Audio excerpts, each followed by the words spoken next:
बता दें।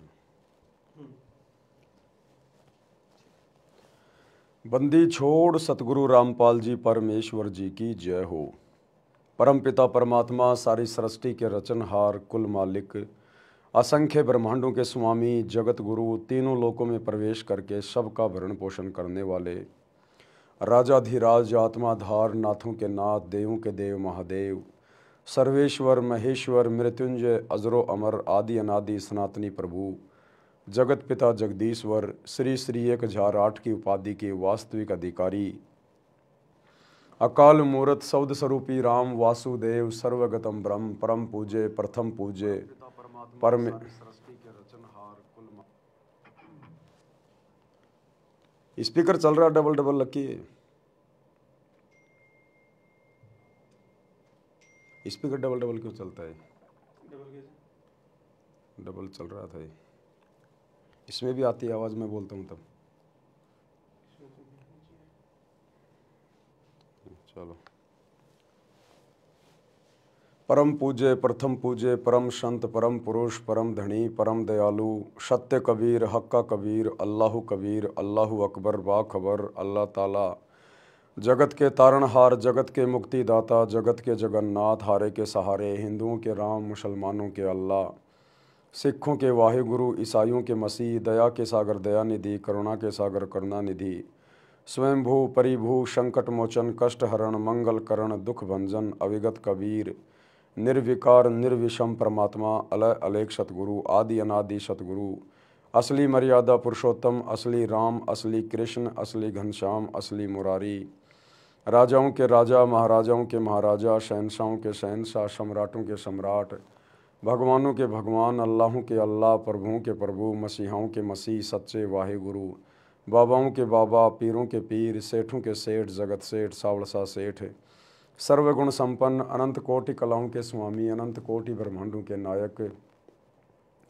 योगियों में महायोगी ध्यानियों में महाध्यानी सिद्धों में परम सिद्ध ज्ञानियों में तत्वज्ञानी ब्रह्म ज्ञानी महाज्ञानी परम ज्ञानी सर्वश्रेष्ठ ज्ञानी विज्ञानी युवा कबीर समरथ कबीर असंवात अमित ओजा सच्चे रहनुमा करीम अल्लाह शुभान अल्लाह दुनिया के अंतिम पैगंबर 8 सितंबर 1951 से गांव धनाना जिला सोनीपत हरियाणा भारतवर्ष की पावन भूमि पे प्रकट रियल कल की भगवान श्री नारायण साकार हरि श्री बाबा साहिब नूर अनंत परमात्मा संत श्रोमणी सतगुरु रामपाल जी परमेश्वर जी के चरण कमल में साध संगति से जुड़े हुए देश विदेश से आप और हम सभी सत्सेवक भाई बहनों का अनंत कोटि दंडवत प्रणाम।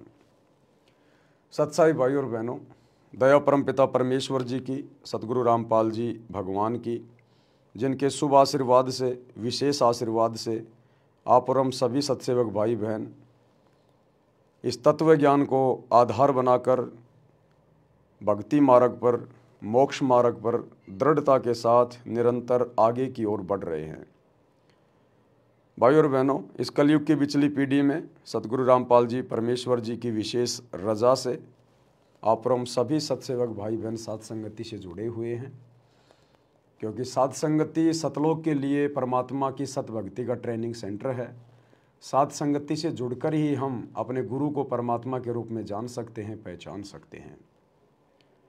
और वर्तमान में पूज्य गुरुदेव जी आप और हम सभी आत्माओं के लिए हमें भक्ति मार्ग पर दृढ़ करने के लिए अपने मिशन के तहत हिसार जेल में बैठकर जो विशेष संदेश भेज रहे हैं, इन विशेष संदेश के ऊपर वीडियो बनाने की श्रृंखला जारी है।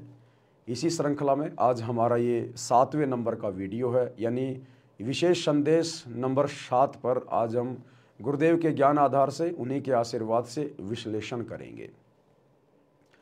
भाई और बहनों, गुरुदेव की बहुत बड़ी रजा हो रही है। गुरुदेव के कर कमल से लिखित बहुत सारी पुस्तकों के ऊपर सैकड़ों की संख्या में 2-2, 3-3 घंटे के वीडियो बन चुके हैं। जैसे यथार्थ भक्ति बोध का सरलार्थ, इस पुस्तक पर वीडियो बन चुके हैं। बरवाला कांड की सच्चाई, करोथा कांड की सच्चाई, भ्रष्ट जज कुमारक पर न्यायालय की गिरती गरिमा, सृष्टि रचना, इन पुस्तकों पर वीडियो बन चुके हैं। धरती पर अवतार पुस्तक पर वीडियो बन चुके हैं। भक्ति और भगवान पर वीडियो बन चुके हैं। कबीर सागर के सरलार्थ पे लगभग 60 वीडियो 3-3 घंटे के बन चुके हैं। मुक्ति बोध पर 31 वीडियो बन चुके हैं। और फिलहाल पूज्य गुरुदेव के विशेष आशीर्वाद से रोजाना रात्रि 8 बजे जीने की राह पुस्तक पर वीडियो बन रहे हैं। ये जीने की राह पुस्तक पर जो वीडियो बनाए जा रहे हैं, आज उसका पार्ट नंबर 4 चलेगा लाइव रात्रि 8 बजे इसी Facebook page Pawan Das is live के ऊपर। और ये आम समाज के लोगों के लिए बहुत ही ज़्यादा महत्वपूर्ण वीडियो होंगे, इसलिए जीने की राह पुस्तक पर जो वीडियो बन रहे हैं, आप सभी भगत भाई बहनों ने इन वीडियोज़ को ज़्यादा से ज़्यादा शेयर करना चाहिए। और आप जो जुड़े हुए हैं गुरुदेव से, जिन्होंने गुरुदेव से उपदेश प्राप्त कर रखा है, उन भाई बहनों को चाहिए कि साथ संगति की वीडियो आप जी ज़्यादा से ज़्यादा देखें, ताकि आप जी वर्तमान में भक्ति पर दृढ़ होकर लगे रहें और मर्यादा तोड़ने से बचें। तो चलिए भाई और बहनों, शुरू करते हैं आज पूज्य गुरुदेव जी के मुख कमल से विशेष संदेश नंबर 7। और बीच बीच में जैसे परमात्मा दास को प्रेरणा करेंगे, दास आप जियों को समझाता रहेगा।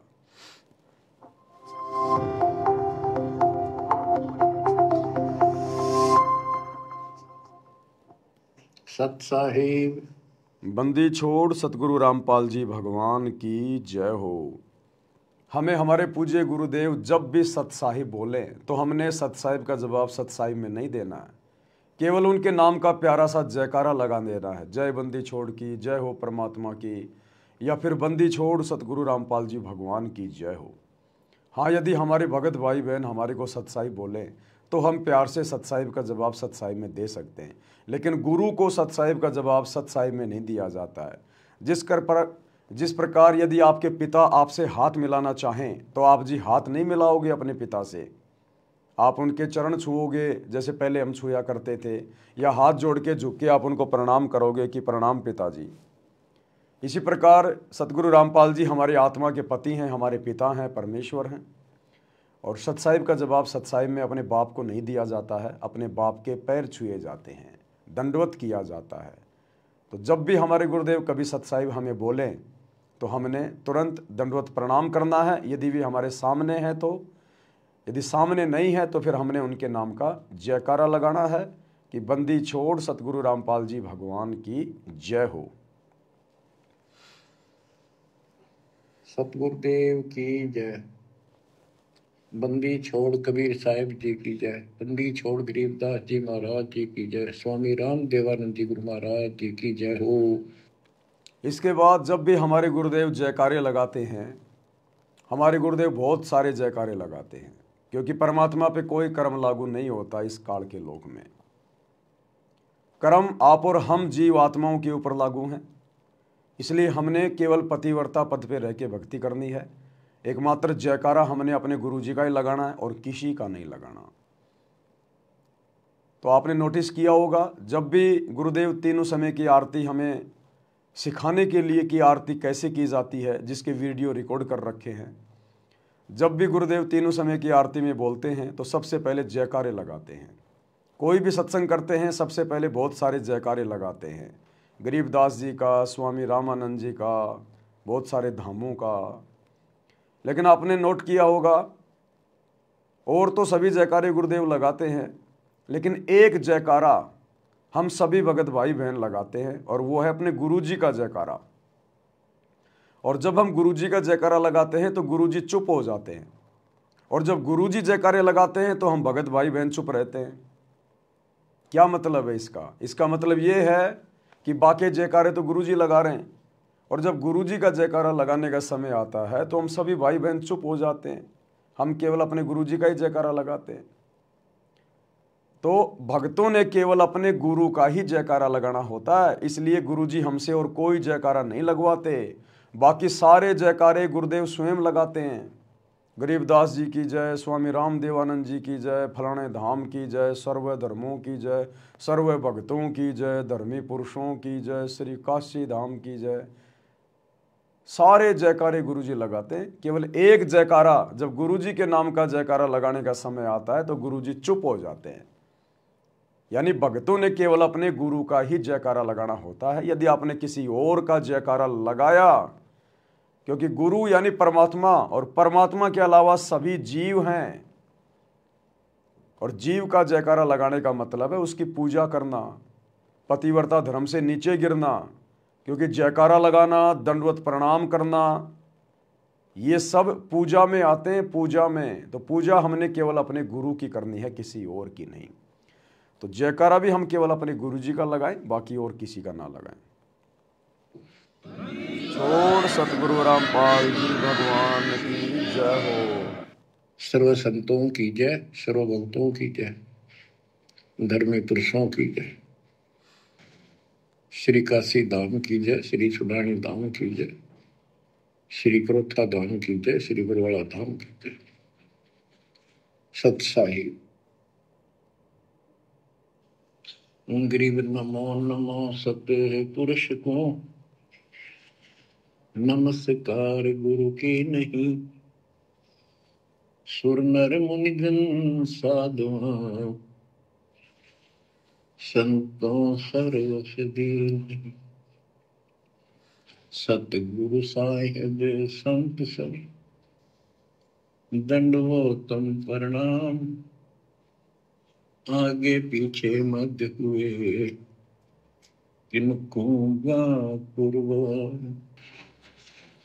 कबीर सतगुरु के उपदेश का, सुनिया एक विचार, जय सतगुरु मिलते नहीं, जाते नरक द्वार। जितना हो सके हम अपने गुरुदेव भगवान की महिमा करें, जितना हो सके अपने गुरुदेव भगवान की मर्यादाओं में रहें। हमारी सोच, हमारे विचार हमारे गुरुदेव भगवान के इर्द गिर्द रहनी चाहिए, इर्द गिर्द। क्योंकि अब हमें पता चल गया है ये तत्व ज्ञान लेकर कि ये जो मनुष्य देह, स्त्री या पुरुष की हमें गुरुदेव ने दी है, ये केवल उनकी महिमा के लिए है, उनकी भक्ति के लिए है, उनको प्राप्त करने के लिए है। बाकी जितने भी कर्म हैं ये तो 84 लाख योनियों में सभी पशु पक्षी कर रहे हैं। ठीक है, जो आवश्यक जिम्मेदारियां दी है भगवान ने, एक पिता की भूमिका, एक बेटे की भूमिका, ये भूमिकाएं भी हमने निभानी है, ये जिम्मेदारियां भी हमने निभानी है। लेकिन सबसे प्रमुख जिम्मेदारी, सबसे बड़ी जिम्मेदारी अपने गुरुदेव भगवान की भक्ति मर्यादाओं में रह के करना, अपने गुरु को प्रसन्न करना। यानी भक्ति हमारी प्रथम प्राथमिकता होनी चाहिए इस मनुष्य शरीर को प्राप्त करके। यदि हम भक्ति अपने गुरु को प्राथमिकता पर लेकर करेंगे, प्रथम रख के करेंगे, मर्यादा में रह के करेंगे, तो बाकी जिम्मेदारियां भी परमात्मा आसान कर देगा, बहुत आसान कर देगा। जो बिना सतगुरु के बहुत मुश्किल हैं। इंसान सारा दिन बैल और गधे की तरह कमाता रहता, लेकिन उसकी जिम्मेदारियां पूरी नहीं हो पाती। लेकिन यदि हम सतगुरु को शीश पे रख के चलेंगे, मर्यादाओं में चलेंगे, उनको प्रसन्न रखेंगे, तो सतगुरु हमारे लिए बाकी जिम्मेदारियां निभाना भी बहुत आसान कर देंगे, बहुत आसान। हमें पता ही नहीं चलेगा। पहले जहां हम 12-12 घंटे काम किया करते थे, अब केवल 5-6 घंटे में आसानी से हमारे घर का खर्चा चलेगा। क्योंकि एक तो सतगुरु ने वैसे ही हमारी बुराइयां छुड़वा कर, नशा छुड़वा कर, ये फालतू के रीति रिवाज, परंपरा, त्यौहार, ब्याह शादी छुड़वा कर हमारा 80% खर्चा और सिरदर्द तो वैसे दूर कर दिया। तो हमें ज़्यादा कमाने की ज़रूरत ही नहीं पड़ेगी, क्योंकि हम केवल इन्हीं चीज़ों के लिए तो कमाया करते थे। कभी महीने में 2 बार किसी की शादी आ गई, वहाँ कपड़े लेके जाने हैं, किसी का जन्मदिन आ गया, किसी का भात आ गया, किसी का छूचक आ गया, पता नहीं क्या क्या दुनिया भर के प्रोग्राम, कभी होली, कभी दिवाली, कभी मकर संक्रांति, कभी क्या आ गया। तो इन दुनिया भर के आडंबरों में हम अपना व्यर्थ का पैसा जो पसीना बहा बहा के कमाया करते थे वो बर्बाद करते रहते थे। अब गुरुदेव ने हमें तत्व ज्ञान देकर तमाम प्रकार की बुराइयों से, रीति रिवाजों से, परंपराओं से दूर कर दिया है। तो हमारी 80% टेंशन, सिरदर्द, खर्चा तो वैसे गुरु ने कम कर दिया। तो भला हम ज़्यादा कमाने की ज़रूरत क्या पड़ेगी। अब जो समय हमारा गुरुदेव ने बचाया है उस समय को हम परमात्मा की भक्ति में लगाएं। तीनों समय की आरती को हम विधि विधान से करें, समय निकाल के करें, पुस्तक को हाथ में लेके करें। हमने उस पुस्तक का पाठ करना होता है, वो पाठ करने के लिए दिए भगवान ने। इन मोबाइलों में तो आरती केवल गुरुदेव ने इसलिए डाली है ताकि हमें पता चले कि आरती हमने कैसे करनी है, कहाँ पर क्या बोलना है, इसलिए। और गुरुदेव ने खुद आरती की पुस्तक हाथ में लेकर और आरती करके हमें ये दिखाया कि जैसे मैं अपने मुंह बोले गुरु के सामने आरती कर रहा हूँ, इसी प्रकार तुमने भी इस पुस्तक को हाथ में लेकर मेरी तरह और इसी प्रकार से अपने मुख से आरती करनी है, तब इसका पाठ समझा जाएगा। और भक्ति बोध जो पुस्तक है तीनों समय की आरती वाली, उसमें सबसे ऊपर लिखा है मूल्य, और मूल्य की जगह लिखा है नित्य नियम पाठ। अगर हम इस पुस्तक को हाथ में लेके रोजाना तीनों समय की आरती का पाठ करते हैं तो समझो हम अपने गुरुदेव भगवान को इस पुस्तक की कीमत अदा कर रहे हैं, अन्यथा हम उनके साथ में धोखा कर रहे हैं। यदि हम चलते फिरते, खाते पीते, उठते बैठते, मोबाइल में जेब में डाल के आरतियां कर रहे हैं, तो ये मोबाइल से आरती करना केवल विशेष परिस्थितियों के लिए है या फिर उन भगत भाई बहनों के लिए है जो अनपढ़ हैं, जो नेत्रहीन हैं, ज़्यादा बुजुर्ग हैं, ये उनके लिए है। बाकी आत्माओं के लिए परमात्मा ने हमें विधि बता दी और हमें पुस्तक दे दी है। तो जब तक हम विधि विधान से आरतियां नहीं करेंगे, और सुमरण की भी परमात्मा ने विधि बताई, ये खाते पीते, उठते बैठते, नहाते धोते, ये केवल शुरुआत के लिए हैं। जब हम भक्ति से जुड़ते हैं तो शुरुआत में हमने चलो कोई बात नहीं, इतना ज्ञान नहीं होता, हम गुरुजी की मर्यादाओं को इतना विशेष नहीं समझ पाते ज्ञान के कारण, तो जैसे भी चलते फिरते, खाते नहाते धोते, आते जाते मंत्र हम करते रहते हैं, वो भी करने हैं। लेकिन उसके बाद गुरुदेव ने सत्संग में बताया कि आपने विशेष तौर पर सुरती, नृत्य, मन और पवन के साथ ध्यान लगाकर आपने मंत्र करने पड़ेंगे। कुछ समय निकालिए, इस परमात्मा की भक्ति को प्रथम महत्व दीजिए। एकांत में बैठ के 10 मिनट 5 मिनट शांति से ध्यान लगाकर क्या मंत्र ले रहा हूँ, क्या छोड़ रहा हूँ, हम इस प्रकार से ध्यान से मंत्र करेंगे, सुरती नृत्य से, तब ये मंत्र अपना विशेष काम करेंगे। जब तक जो सिरिंज है, सिरिंज इंजेक्शन, जब तक इंजेक्शन के माध्यम से दवा अंदर नहीं जाएगी तो रोगी स्वस्थ कैसे होगा? जब दवा अंदर जाएगी तभी तो रोग कटेगा। तो जब तक हम सुरती नृत्य से, ध्यान से मंत्र जाप नहीं करेंगे, भक्ति को प्रथम महत्व नहीं देंगे, थोड़ा अपने आप को शांति में नहीं लेके आएंगे, तब तक भक्ति हमारे अंदर कैसे प्रवेश करेगी? और भक्ति प्रवेश नहीं करेगी तो हमारे अंदर परिवर्तन कैसे होगा, हम भगत कैसे बनेंगे? तो इन बातों का भी हमने ध्यान रखना है। तो इन समस्त बातों को ध्यान में रखने के लिए गुरुदेव कह रहे हैं कि सतगुरु के उपदेश का और लाया एक विचार, और जय सतगुरु मिलते नहीं हम जाते नरक द्वार।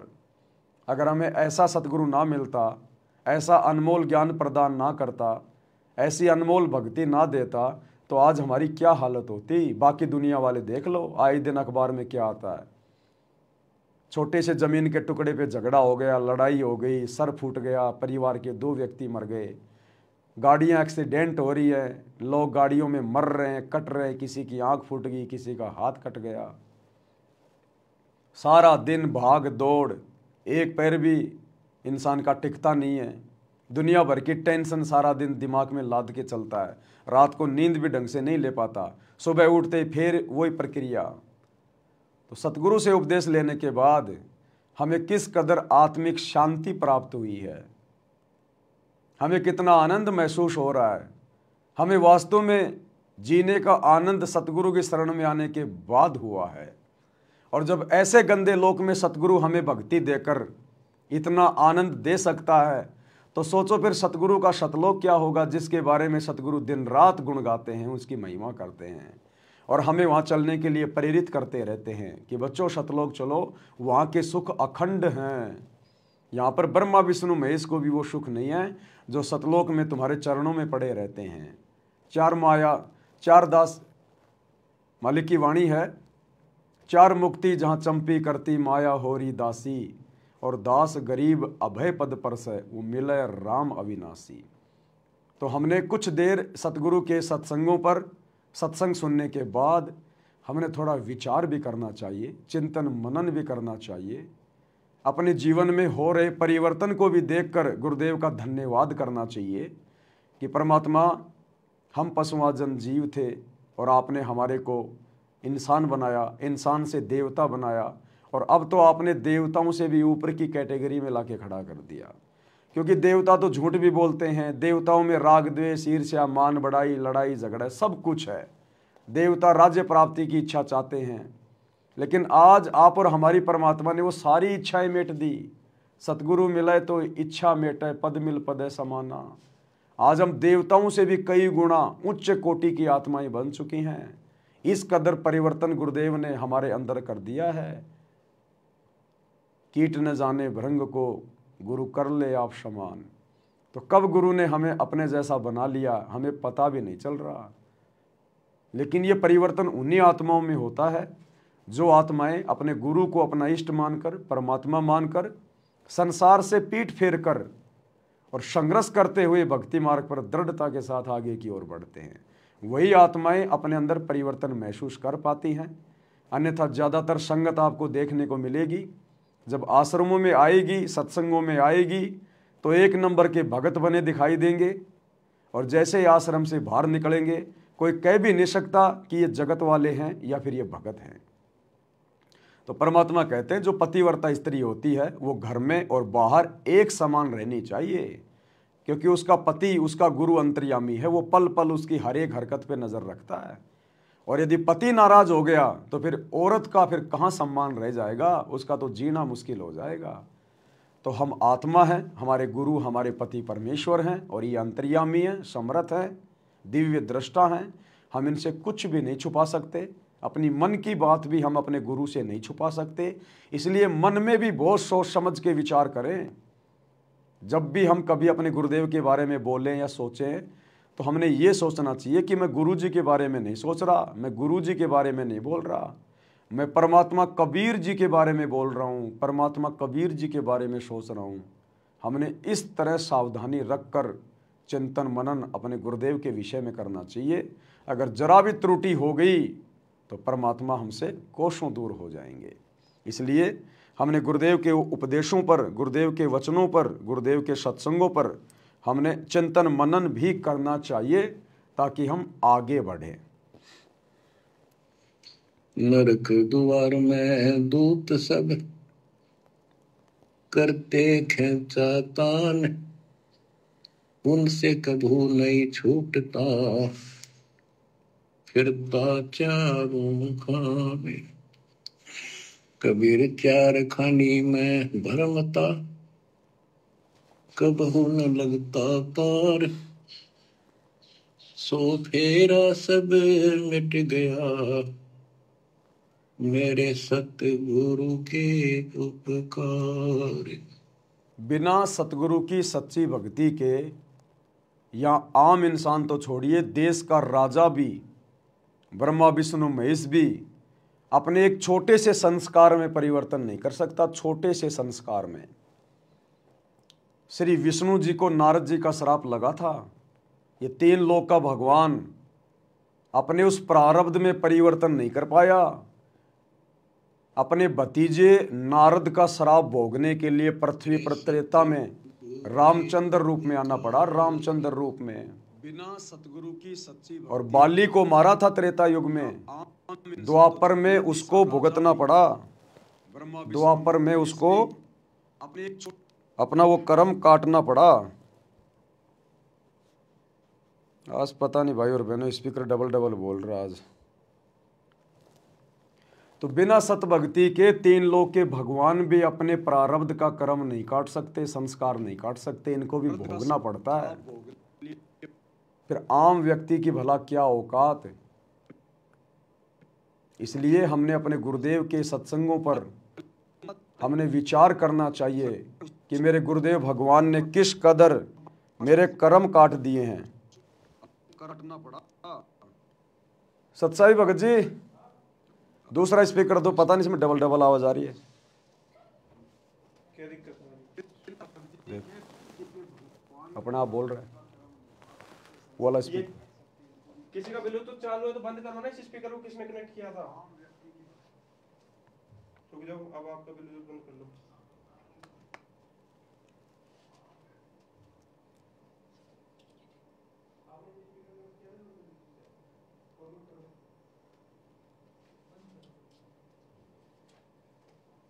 आप कनेक्ट करो एक बार।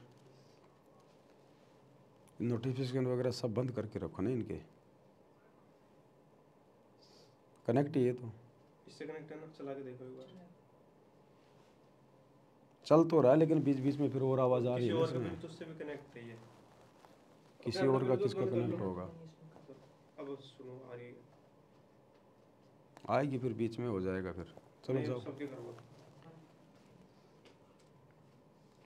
तो इस प्रकार हमने अपने गुरुदेव भगवान का धन्यवाद करना चाहिए, चिंतन मनन करना चाहिए कि परमेश्वर आपकी शरण में आए बिना यहाँ की जो परम शक्ति है, ब्रह्मा विष्णु महेश है, वो भी अपने कर्म नहीं काट सकते। और आपने परमात्मा हमें अपनी शरण में लेकर हमारे जन्म जन्मांतरों के कर्म काट दिए, युगों युगों के पाप कर्म काट दिए।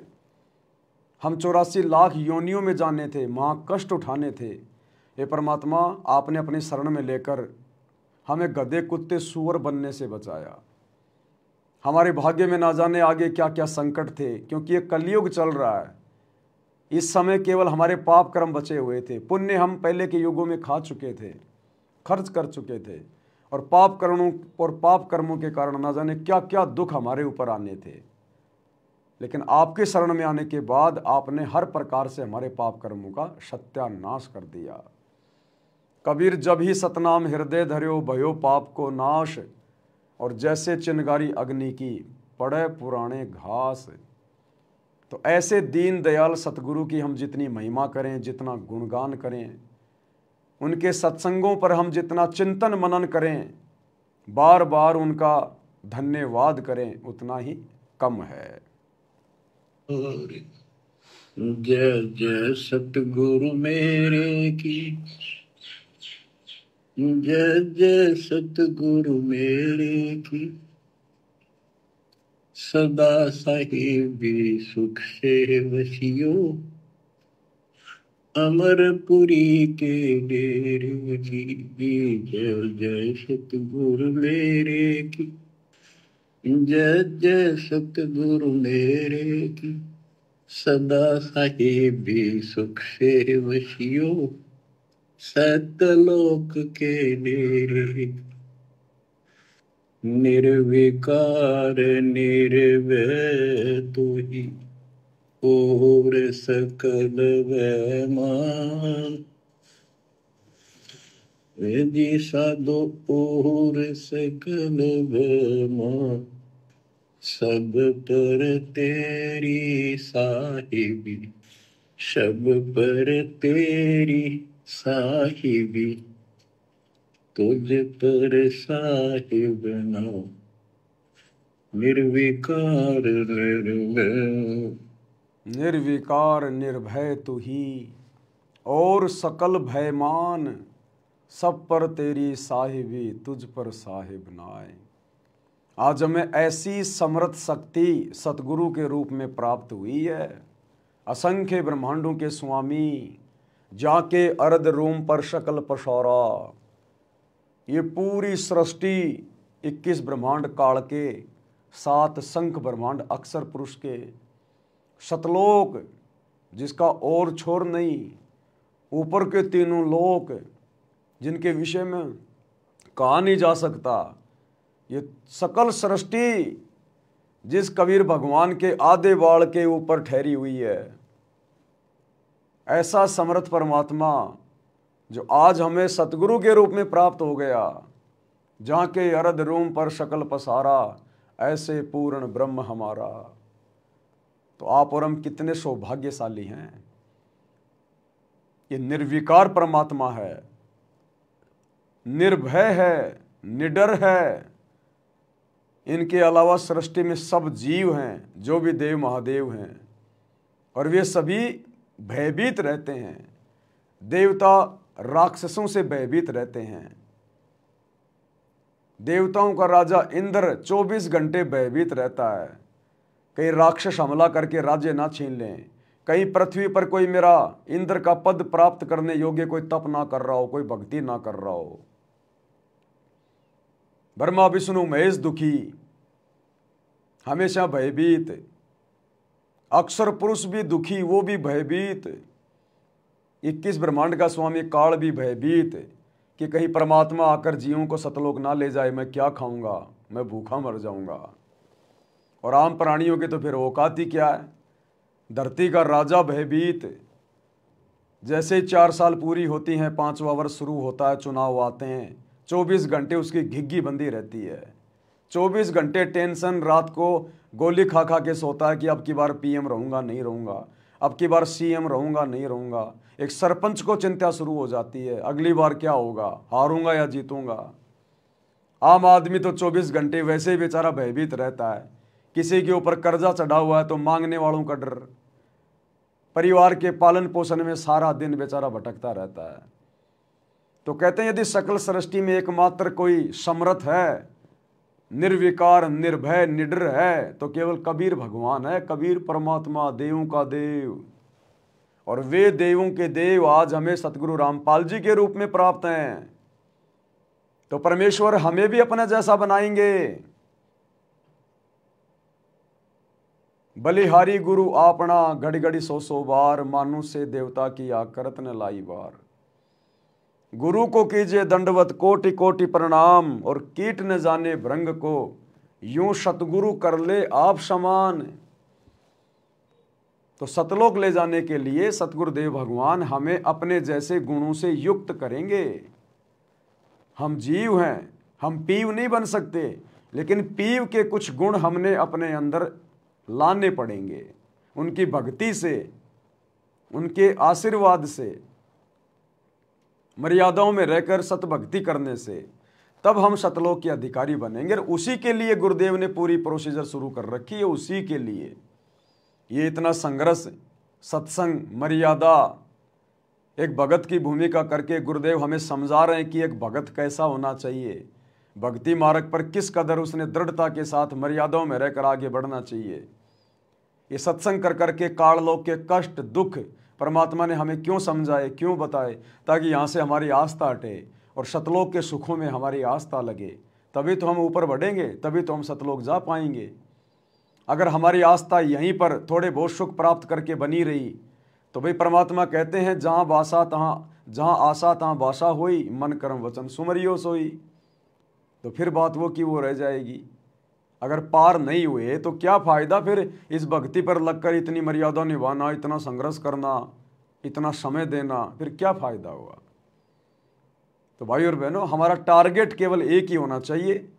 चाहे आप धरती पर राजा बन जाएं इस भक्ति से, चाहे आप महाराजा बन जाएं, चाहे आपको कितने सुख हो जाएं, लेकिन हम रोज 1 या 2 बार अवश्य चिंतन करें कि मेरा टारगेट क्या है, मेरा मकसद क्या है, मैं भक्ति कर क्यों रहा हूं। क्या ये सुख प्राप्त करने के लिए, क्या ये भौतिक सुख सुविधाओं का आनंद उठाने के लिए? नहीं, ये आनंद तो मैं करोड़ों बार राजा रहकर, ब्रह्मा विष्णु महेश बनकर भोग चुका हूं। मेरे हाथ कुछ भी नहीं लगा। मेरा एकमात्र टारगेट, मेरा लक्ष्य केवल सतलोक है। और सतलोक के लक्ष्य को प्राप्त करने के लिए मेरे मार्ग में कोई वस्तु बाधा ना बन जाए। यदि कोई वस्तु बाधा उत्पन्न कर रही है तो चिंतन करना चाहिए कि कौन सी वस्तु आड़े आ रही है, उस बाधा को हटाने का प्रयास करना चाहिए। इसी को कहते हैं सत्संगों के ऊपर चिंतन मनन करना, मंथन करना, ताकि हमारा रास्ता क्लियर रहे और काल हमें किसी भी प्रकार से धोखा ना दे सके, हमें यहां पर फंसा ना सके। तब जाकर हमारी बात बनेगी।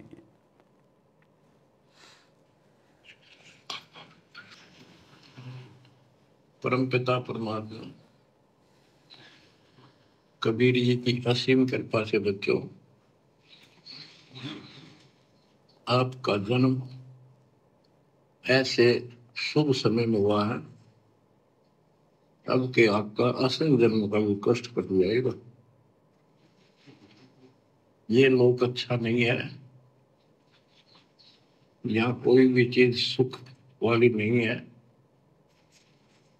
आज हमने ये काल के द्वारा हमें मूर्ख बना के रखा हुआ है, भूल भुलैया कर रखी है, संपत्ति संतान रूपी खिलौने देकर हमें रोक रखा है, एक वश लालच ला रखा है। 1 मिनट में कहता आपका मर जाएगा, क्या खिलौने टूट जाएंगे, फिर टक्कर मार करवाएंगे। ये गंदा लोग है। हम अपनी गलती से यहाँ फंसे आकर के आपने सृष्टि रचना के अंदर पढ़ा और सुना है कि हम सतलोक में रहते थे, वहां कोई कष्ट नहीं था। जब इंसान को कोई कष्ट नहीं होता फिर इसको बकवाद भाती है ये आत्मा। जब इंसान को कोई कष्ट नहीं होता है तब उसको बकवाद भाती है, बकवाद। तो ये बहुत ही विचारणीय पॉइंट है। जब इंसान को सुख होता है, कोई दुख नहीं होता है, तो फिर उसको बकवाद भाती हैं, मन बकवाद करेगा। तो भाई और बहनों, हम जो भक्ति कर रहे हैं सतगुरु की, ये भक्ति तो सुख देगी देगी। गुरुदेव कहते हैं यदि आपने आम का पौधा बीजा है तो वो अब बड़ा होकर आम देगा ही देगा। तो इस भक्ति से आप और हमें सुख होंगे। परमात्मा कहते हैं 2, 4, 5 वर्ष, कम से कम 5 साल आप इस भक्ति को दीजिए, जल्दी ना कीजिए। धीरे धीरे रे मनवा धीरे सब कुछ होए, माली सींचे 100 घड़ा समय आए फल होए। गुरुदेव कहते हैं बच्चों आप जल्दबाजी ना करना, तुम्हारे पास पाप कर्मों का ढेर लगा हुआ है। इस बात का तुम्हें नहीं पता, सतगुरु को पता होता है कि जुगन जुगन के पाप सब और जुगन जुगन के मैल, जानत हो जगदीश तुम हम जोर किए बदफैल। ये परमात्मा युगों युगों से हम पाप कर्म करते हुए आ रहे हैं, बदफैल यानी कुकर्म करते हुए आ रहे हैं। राजा महाराजा बनकर, शिकारी बनकर, पारदी बनकर, कसाई बनकर, 2 नंबर के काम करके, चोरी करके, डकैती करके, जारी करके, हम युगों युगों से यही पाप कर्म करते हुए आ रहे हैं। और हमारे संचित पाप कर्मों का ढेर लगा हुआ पहाड़। तो सतगुरु को इस बात का पता है। जब मरीज हॉस्पिटल में जाता है तो डॉक्टर को पता होता है कि ये कितना बीमार है और कैसे इसका इलाज करना है। मरीज ने फिर जल्दबाजी नहीं करनी चाहिए यदि डॉक्टर की शरण में चला गया तो सतगुरु को पता है कि हम कितने पाप कर्मों से ग्रस्त हैं, हमारे पाप कर्मों का ढेर है, ढेर। तो धीरे धीरे परमात्मा इसको काटेगा और यहां भी हमें धीरे धीरे परमात्मा सुख देगा हमारी भक्ति से ही। पाप कर्म भी हमारी भक्ति से कटेंगे, सुख भी परमात्मा हमें हमारी भक्ति से देगा। लेकिन शुरुआत में हम भक्ति पर लगें, टिक सकें, इसलिए शुरू में गुरुदेव अपनी तरफ से, अपने आशीर्वाद से, अपने कोटे से हमें थोड़ी बहुत राहत देता है, ताकि हमें विश्वास हो कि हाँ ये भक्ति सही है, मेरा ये काम बन गया। तो भक्ति पर लगते ही शुरुआत में जो हमारे काम बनने शुरू हो जाते हैं, कोई स्वस्थ हो जाता है, किसी का कारोबार ठीक ठाक चल पड़ता है, तो वो उसकी भक्ति के कारण नहीं चल रहा, वो सतगुरु ने अपनी तरफ से ऐड दी है, अपनी तरफ से राहत दी, आशीर्वाद दिया है, ताकि इसको विश्वास हो इस भक्ति पर और ये भक्ति शुरू करे। फिर आगे चलकर धीरे धीरे फिर हमने समझदार बनकर, फिर हमने मर्यादा में रहकर भक्ति करनी पड़ती है। जिस प्रकार गवर्नमेंट किसी के कारोबार के लिए शुरुआत में सब्सिडी देती है, उसको मदद दे देती है, लेकिन बाद में उसने खुद ही अपना धंधा करना होता है, हमेशा गवर्नमेंट सब्सिडी नहीं देगी। तो गुरुदेव भक्ति की शुरुआत में हमारे को सब्सिडी देते हैं, आशीर्वाद देते हैं विशेष, ताकि हम भक्ति पर टिकें। तो जैसे जैसे हमारे को 4-5 साल इस भक्ति पर होंगी, फिर हमारे घर में, हमारे काम धंधे में, हमारे शरीर में बरकत होनी शुरू हो जाएगी और हमें सुख होंगे। और फिर परमात्मा का नियम है कि जैसे जीव सुखी होगा, काल अपना दाव खेलेगा। फिर ये इंसान बकवाद करना शुरू कर देता है, नए नए कारोबार खोलना शुरू कर देता है। पहले बीमार था, परेशान था, भगवान के आगे हाथ जोड़ता रहता था, कहीं बकवाद नहीं करता था। स्वस्थ होने के बाद फिर ये रिश्तेदारियों में घूमने लग जाएगा, ब्याह शादी में घूमने लग जाएगा, यार दोस्तों के साथ में घूमने लग जाएगा। तो फिर ये मन बकवाद की ओर लेके जाएगा। तो परमात्मा हमें समझा रहे हैं कि जब ये जीव सुखी होता है तो ये बकवाद की ओर चलता है, ये नियम है। तो हमने इस बात का भी ध्यान रखना है भक्ति करते करते, भले हम कितने सुख प्राप्त करें, भले हम कितने सुखी हो जाएं, लेकिन गुरुदेव के इन वचनों को नहीं भूलना चाहिए। और हमने अपनी औकात में रह के, अपनी हद में रह के, अपने पुराने दिनों को याद करके कि सतगुरु के मिलने से पहले मेरा क्या जीवन था, जानवर की तरह था मैं, कोई मांगने पे भी उधार पैसे नहीं देता था। फिर तू आज किन के जाके बीच में बैठ रहा है? जो लोग उस समय तेरी शक्ल नहीं देखना पसंद करते थे, 1 रुपया तुझे कोई उधार नहीं देता था, आज स्वस्थ होने के बाद, सुखी होने के बाद तू उन्हीं दुनिया वालों में जाके बैठ रहा है, भगवान के महत्व को धीरे धीरे भुला रहा है। फिर ये काल का दाव लगना शुरू हो जाता है। इसीलिए तो परमात्मा कहते हैं दुनिया से ती दोस्ती पड़े भजन में भंग, भाई एका एकी राम से या साधु के संग। भले हमारा कोई कितना ही प्यारा मित्र क्यों ना हो, भले हमारा कोई कितना ही प्यारा रिश्तेदार क्यों ना हो, परमात्मा कहते हैं यदि आपको काम है तो जाइए, फालतू में बैठकर बकवाद ना कीजिए। गांव में कोई ताश खेल रहा है, 4 आदमी बैठ के आपस में निंदा चुगली कर रहे हैं, भगत ने उनके बीच में जाके नहीं बैठना चाहिए। वहां परमात्मा दुखी होता है, नाराज होता है। इसलिए हमने इन बातों का ध्यान रखना है और गुरुदेव के प्रत्येक वचन को आधार बनाकर भक्ति करनी है। ये सारी बातें परमात्मा हमें सत्संगों में समझा चुके हैं, जिनको हमने सीरियस लेके नहीं सुना। अब परमात्मा साथ संगति के माध्यम से एक बार रिवीजन करवा रहे हैं कि हमने किस प्रकार से अपनी भक्ति को सफल करना है। कबीरा दुनिया से ती दोस्ती ओए भजन में भंगे, एका एकी राम से कै साधु के संगे। बिना सत्संगी के पास बैठने में भी आपको पाप लगेगा, आपका भजन भंग हो सकता है। बिना सत्संगी के पास बैठने से भी आपका भजन भंग होगा, क्योंकि जिसको सत्संग प्राप्त नहीं, जिसको गुरु प्राप्त नहीं, वो तो बकवाद करेगा, इधर उधर की बातें उठा के बताएगा। अरे आज उसके साथ ये हो गया, अरे उसने तो सत्यानाश कर दिया, अरे वो ऐसा गंदा आदमी है, और भाई क्या हालचाल है, पता नहीं दुनिया भर की बातें शुरू कर देगा। तो वो हमें विचलित कर सकता है यदि आपको ज्ञान नहीं है तो। और जिसको ज्ञान नहीं होगा वही तो जगत वालों में जाके बैठेगा। अन्यथा जो समझदार होगा, जिसको ज्ञान होगा, गुरु वचन का पता होगा, सत्संग सुने होंगे, वो जगत वालों के बीच में क्यों बैठेगा फालतू में? भगत को तो समय नहीं होता। तो मालिक कहते हैं बिना सत्संगी के पास बैठने से भी पाप लगेगा, पाप। तो भैया हम तो अपने पाप कर्म कटवाने के लिए भक्ति कर रहे हैं, पाप जमा करने के लिए थोड़ी कर रहे हैं। अभी आपने 2 दिन पहले देखा गोहाना जाट महासभा, सोनीपत की गोहाना जाट महासभा, जिसकी धर्मशाला का 5वां फ्लोर सतगुरु रामपाल जी के दोनों बेटों ने भगत समाज के ज्योति पाठ और दान के पैसों से 1 करोड़ रुपए से बनवाया। समाज के साथ यारी निभा रहे हैं। और कल उसका उद्घाटन था, वीडियो दास ने रात को बनाया था, आप लोगों के पास पहुंच गया होगा। किस प्रकार गुरुदेव के दोनों लड़के और सैकड़ों की संख्या में बड़े बड़े भगत उस जाट धर्मशाला का उद्घाटन कर रहे हैं। उद्घाटन, अरे गुरुजी ने तो हमें अपने घर का भी उद्घाटन करने के लिए मना किया है, ना करना ना किसी से करवाना। अगर आप नई दुकान खोली है, नया मकान बनाया है, उसमें प्रवेश करो तो परमात्मा का मंगलाचरण कर दो, मालिक की ज्योत लगा दो, बस। अब वो जाट समाज के लोग, उन्होंने तो बीजेपी के नेताओं को बुलाया, इधर से संत रामपाल जी के दोनों बेटों को बुला लिया।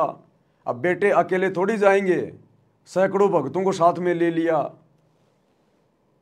और वहां पर गुरुजी के दोनों लड़के जगत वालों से अपने गले में फूलों की माला डलवा रहे हैं, अपना स्वागत करवा रहे हैं, खुद भी दूसरों के गलों में फूलों की माला डाल रहे हैं और कह रहे हैं हम 30 साल से भक्ति कर रहे हैं, 30 साल से। जबकि गुरुजी ने सतनाम के नियम नंबर 4 में स्पष्ट मना कर रखा है कि भगत ने अपने गले में ना तो माला डलवानी है, ना किसी के गले में माला डालनी है। माला डालने का मतलब है पूजा, और भगत कभी अपनी पूजा नहीं करवा सकता। लेकिन भाई और बहनों, ये लोग बिल्कुल काल की गोद में बैठे हैं, काल की गोद में।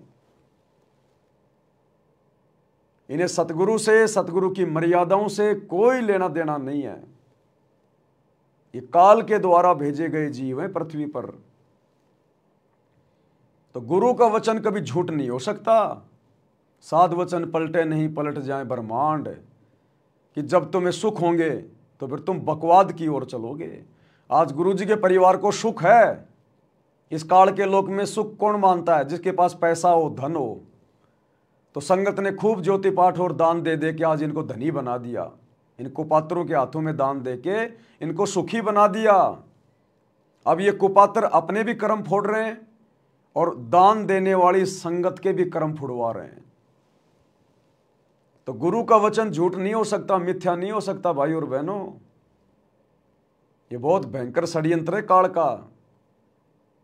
यदि हमने सतलोक चलना है तो हमने काल से मुंह फेरना पड़ेगा, काल की दुनिया से पीठ फेरनी पड़ेगी। भाई हम समर्थ के शरण में आ गए, अब हमें अपना सतगुरु किस चीज के भरोसे रहने देगा जो हम दुनिया की तरफ मुंह देख के चलें? हमें सतगुरु किस चीज के भरोसे रखेगा यदि हम भक्ति कर रहे हैं तो, जो हमें दुनिया से उम्मीद लगा के रखनी पड़ेगी? हमें अपने सतगुरु के अलावा किसी की आवश्यकता ही नहीं होनी चाहिए यहां पर। लेकिन फिर भी जानबूझकर गुरु का परिवार जगत में घुस रहा, जगत में। और एक समय परमात्मा ने बताया कि अपने से ठाडे के अंदर नहीं घुसना चाहिए, अपने से बड़े के अंदर कभी नहीं घुसना चाहिए। और इस काल लोक की दुनिया के हिसाब से हम भगत सबसे नीचे हैं, सबसे नीचे। यहां का एक सरपंच भी हमारे से ठाडा है, हमारे से ऊपर है सांसारिक दृष्टि में। इसलिए तो गुरुजी कहते हैं दुनिया से ती दोस्ती पड़े भजन में भंग। तो गुरुदेव ने बताया एक समय एक ऊंट मर गया और उसको जानवरों ने खा खा के अंदर से थोता कर दिया। ऊपर से बरसात हो गई तो एक गिदड़ था, गिदड़, वो ऊंट को खाता खाता अंदर से उसको खोखला कर लिया और उसके अंदर जाके खाने लग गया। अब बरसात हो गई, बरसात होने से ऊंट का पेट फूल गया और वो मुंह जो था वो बंद हो गया और वो गिदड़ अंदर ही रह गया। अब गिदड़ मार रहा टक्कर, अब वो द्वार खुल नहीं रहा। टट्टी पेशाब एक हो गई उसकी। बड़ी मुश्किल से घंटे 2 घंटे बाद मशक्कत करके वो बाहर निकला और निकलते ही गुरुदेव ने बताया उसने पीछे मुड़ के भी नहीं देखा, सीधा अपने कबीले में गया। और उसके यार दोस्त बोले रे कहाँ था, सारा दिन हो गया दिखाई नहीं दिया, कहाँ चला गया था? तो गिदड़ ने कहा भैया चला कहाँ गया था, आज एक एक्सपीरियंस तो हो गया। क्या? बोला अपने से ठाडे के अंदर कभी नहीं घुसना चाहिए, अपने से बड़े के अंदर कभी नहीं घुसना चाहिए। तो भाई और बहनों, वैसे तो बहुत सारी घटनाएं, बहुत सारे उदाहरण गुरुदेव हमें दे चुके हैं, लेकिन अब हमने गुरुदेव के परिवार को देखकर, क्योंकि आने वाले समय में गुरुदेव का परिवार जिस कदर अपनी दुर्गति करवाएगा यहाँ पर, क्योंकि हम भक्ति कर रहे हैं, मजाक नहीं कर रहे। ये नियम, ये मर्यादा सतगुरु की सबके लिए समान है, चाहे गुरु का परिवार हो या चाहे 1000 किलोमीटर दूर बैठा हुआ कोई बिहार का भगत हो। ये तो आप और हमारी सोच है, नादान सोच है कि गुरुजी ने अपने परिवार को छूट दे रखी होगी, या गुरु का परिवार गुरु के लिए कोई विशेष होगा, या कोऑर्डिनेटर या गुरुजी के साथ में रहने वाले कोई विशेष होंगे। अगर डॉक्टर के बेटे को भी कैंसर हो गई है और डॉक्टर उसका इलाज कर रहा है, तो उस बेटे के लिए भी वही परहेज होंगे जो एक गांव के कैंसर के व्यक्ति के लिए होंगे। अब यदि वो डॉक्टर का बेटा ये समझ कर कि मेरा बाप तो डॉक्टर है, मेरा क्या बिगड़ेगा, और वो परहेज नहीं निभा रहा, जो मर्जी खा रहा पी रहा है, टाइम पे दवाई भी नहीं ले रहा, तो भैया वो कैंसर ना तो डॉक्टर देखेगी ना बेटा देखेगी। तो इसी प्रकार सतगुरु रामपाल जी का परिवार, उनके बेटा बेटी, भाई बंधु रिश्तेदार और ये कोऑर्डिनेटर इसी गलतफहमी में जी रहे हैं कि गुरुजी तो मेरा बाप है, गुरुजी तो मेरा पति है, गुरुजी तो मेरा मामा है, गुरुजी तो मेरा भाई है। कोऑर्डिनेटर सोच रहे हम तो गुरुजी के साथ आश्रम में रहा करते थे, हमें तो गुरुजी बहुत अच्छे से जानते हैं। अरे गुरुजी तुम्हें बहुत अच्छे से जानते हैं, लेकिन ये गुरुजी के नियम और मर्यादाएं किसी को नहीं जानती। अरे तुम गुरुजी के बेटा बेटी हो सकते हो, लेकिन मर्यादाओं के बेटा बेटी नहीं हो। जिस प्रकार आप चाहे प्रधानमंत्री के कितने ही अजीज हैं, कितने ही उसके निकट हैं, लेकिन जो देश का संविधान है वो संविधान तो उसी प्रकार से न्याय करेगा जैसे आम व्यक्ति के साथ में होता है। वो धाराएं, वो नियम, वो संविधान आम व्यक्ति पर भी उतना ही लागू होता है और प्रधानमंत्री के परिवार पर और उसके दोस्त पर भी उसी कदर लागू होता है।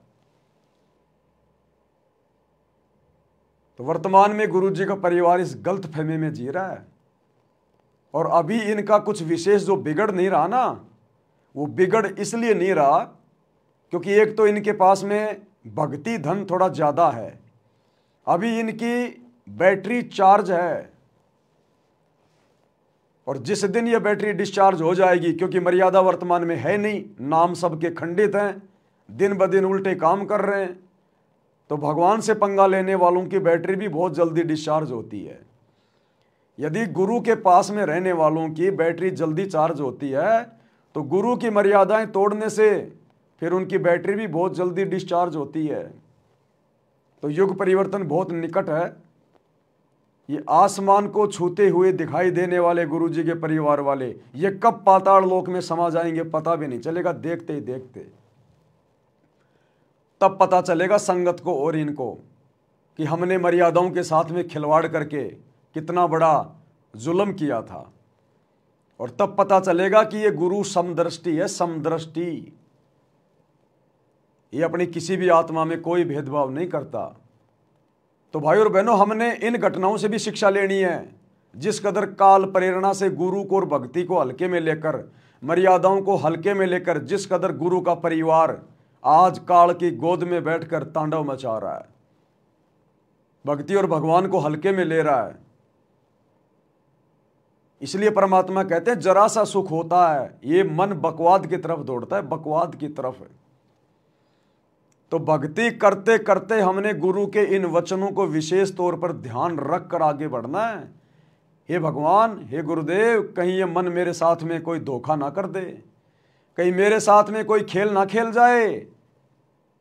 रोजाना रात्रि को सोने से पहले आपने चिंतन करना चाहिए, आज पूरे दिन मैंने क्या किया, मैंने कोई मर्यादा तोड़ने वाला काम तो नहीं कर दिया, मेरे से ऐसी कोई छोटी मोटी गलती तो नहीं हो गई। एक बार हमने रात्रि को सोते सोते या सोने से पहले या बिस्तर पर लेटे लेटे 5 मिनट हमने अपने पूरे दिन की जो क्रिया है उसके ऊपर हमने चिंतन करना चाहिए कि आज मेरे से कोई स्वतंत्र कर्म तो नहीं हो गया, मेरे से कहीं कोई मर्यादा में उक चूक तो नहीं हो गई।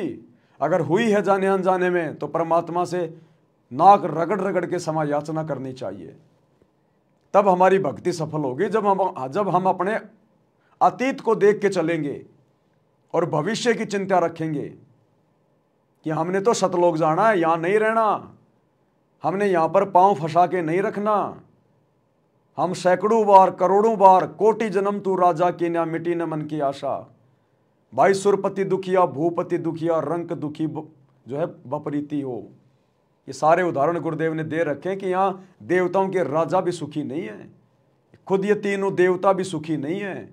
तुम कैसे सुखी हो सकते हो? इसलिए भूलो मत भक्ति, मर्यादाओं को हल्के में मत लो, क्योंकि गुरु बार बार आपको दबाव दे के नहीं समझाएगा।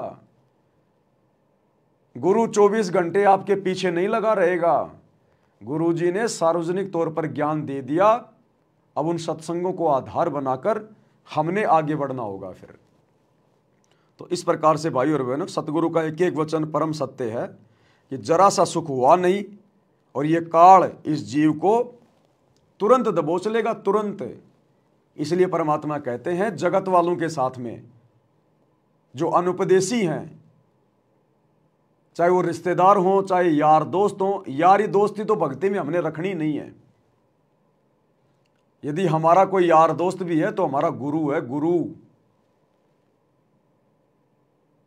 अनुपदेशी व्यक्ति चाहे कोई भी हो, कितना ही प्यारा क्यों ना हो, यदि विशेष काम है तो उसके संपर्क में आइए, अपना काम कीजिए, तुरंत लौट के आइए।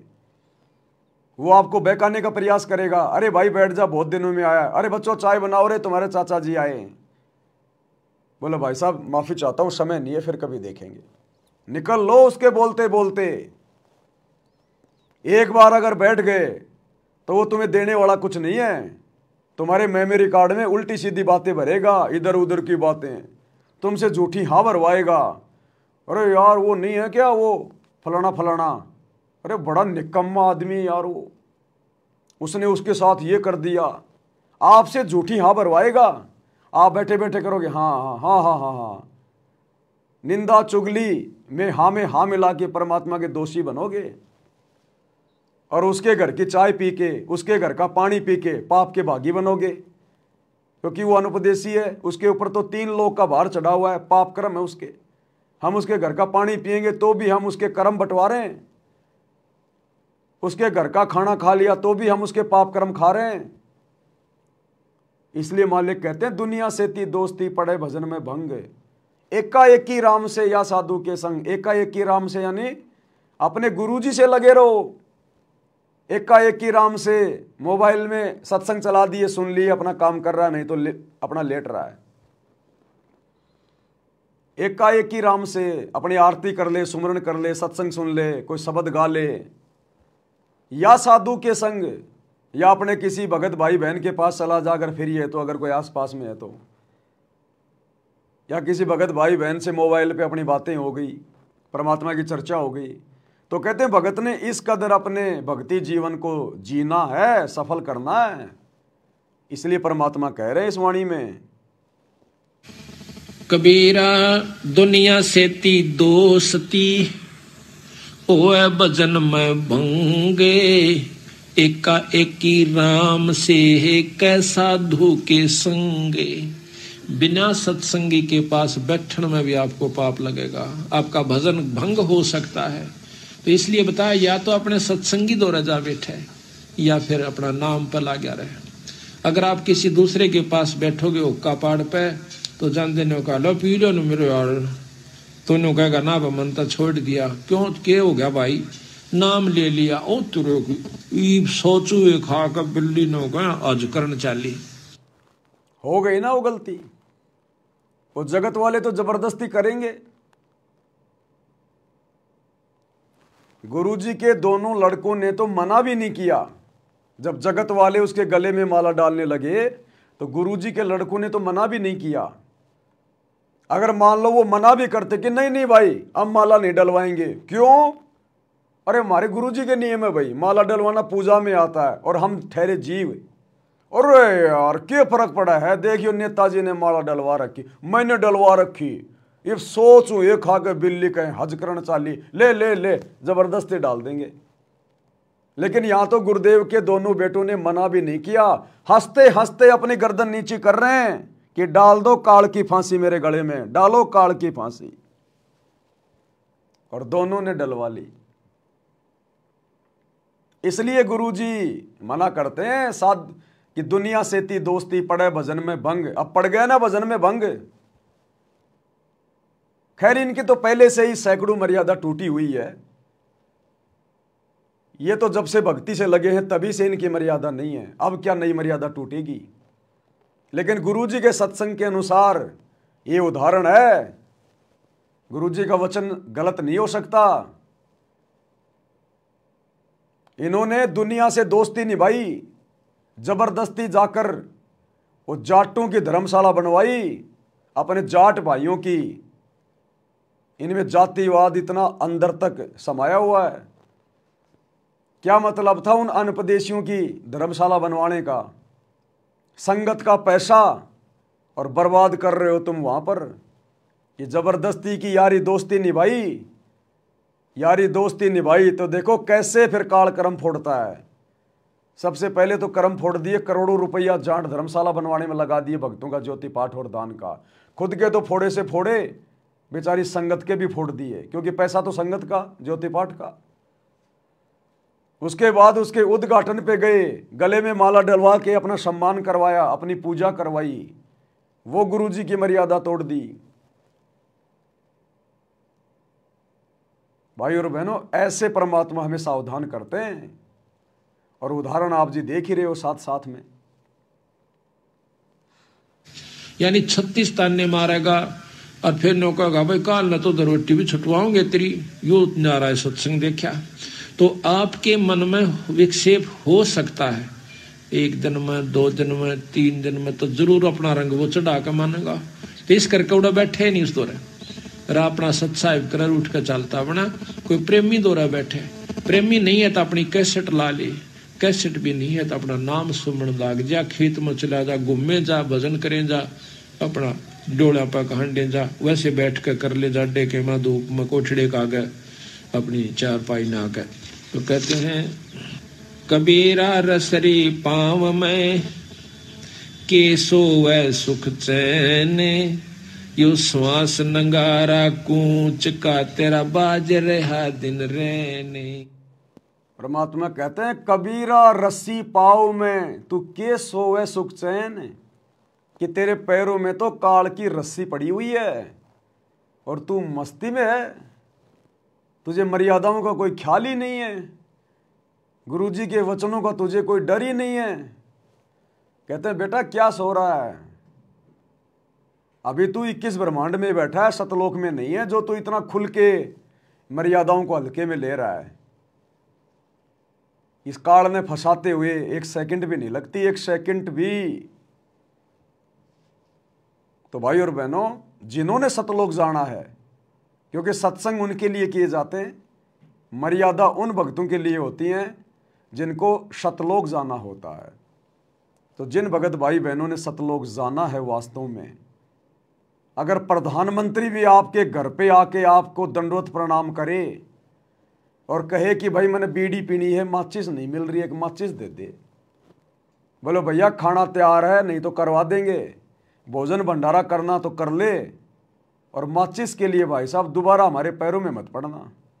ये माचिस तो अगर हमें कोई 3 लोगों का राज दे दे तो भी हम उसकी तरफ थूकने वाले भी नहीं हैं।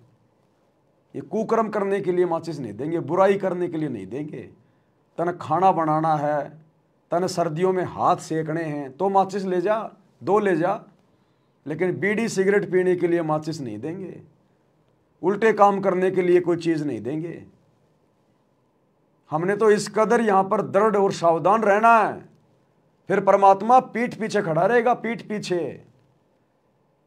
21 ब्रह्मांड का काल भी हमारा बाड़ बाका नहीं कर सकता, फिर यहाँ की शक्तियों की तो औकात क्या है,